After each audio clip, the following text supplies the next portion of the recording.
қазақ тілі тапсырмаларын жеңіл әрі оңай түрде орындау үшін менің YouTube каналыма тіркеліп алыңыздар. Бірінші тапсырмаға мәтінге тақырып өгіздің тәкаппарлығы. Сұрақтарға жауап.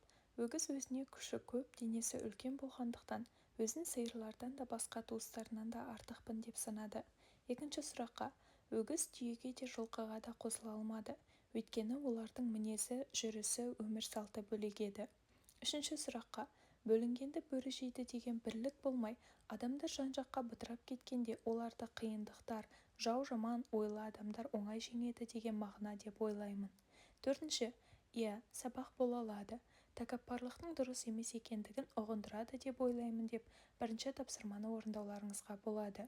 Ал екінші тапсырмада бұл ертегі маған ұнады. Жануарлардың жылға таласуы көңілді әрі қызық болды.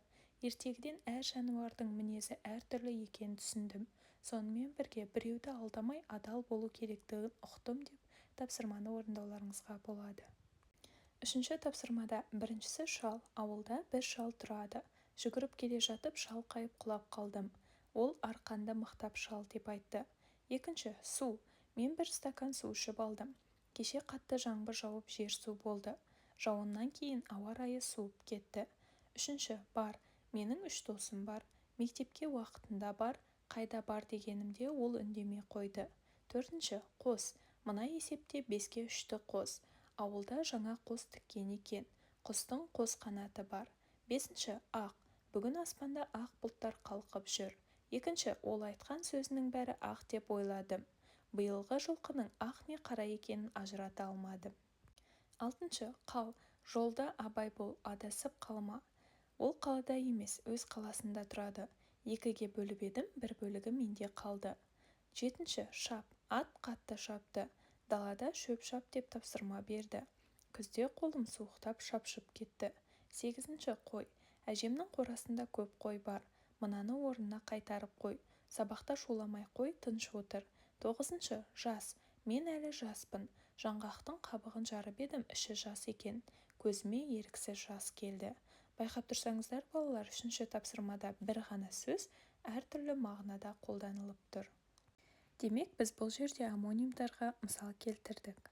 Төртінші тапсырмада бас, зат есім көп мағыналы сөз, адамның дене мүшесі, таудың ең жоғарғы бөлігі, бір нәрсенің бастауы, ұжымның істің жетекшісі, заттың алдыңғы бөлігі, малдың саны.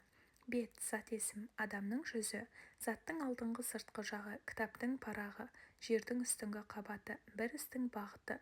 Үшінші құлақ, зат есім, адам мен жануардың есту мүшесі, өсімдіктің масақ бөлігі, ыдыстың ұстағыш тұсы, киімнің бөлігі, жануардың құлақ тәрізді бөлімі.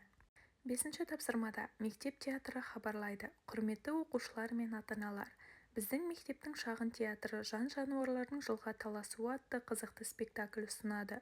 Спектакльде әр жануардың мінезі мен қайсарлығы көрсетіледі. Қызық оқиғалар мен күлкілі жағдайлар бар. Бірлік, адалдық пен достық туралы маңызды ойлар бар. Күні 25 қараша, уақыты 14:00, орны мектептің акт залы. Барлықтарыңызды спектакльді тамашалауға шақырамыз деп хабарландыру құрастыруларыңызға болады. Алтыншы тапсырмада Бурабай ұлттық паркінің жануарлар бағына келіңіздер. Сәлем, балалар мен ата-аналар. Бурабайдағы жануарлар бағы табиғат пен жануарлар әлемін жақыннан көретін керемет орын. Мұнда арыстан мен жолбарыстың басын көріп, батылдықтарын тамашалайсыздар. Қоян мен түлкінің бет-бет ойындарын бақылап, күлкілі сәттерді өткізіңдер. Ұзын құлақты жануарларды тыңдап, жаңа нәрселерді үйренесіңдер. Сонымен қатар, бағыда кішкентай да, үлкен де, тыныш та, белсенді де жануарлар бар. Сізді сүйкімді күшіктер мен шапшаң арыстандар күтеді. Күні, уақыты, орны. Келіп ойнаңыздар, тамашалаңыздар және табиғатпен жақынырақ танысыңыздар деп тапсырманы орындауларыңызға болады. Ақпарат пайдалы болса, менің YouTube каналыма тіркеліп, лайк басып, комментарий жазып, арнамның дамуына өзіндік үлестеріңізді қосыңыздар. Назарларыңызға рахмет.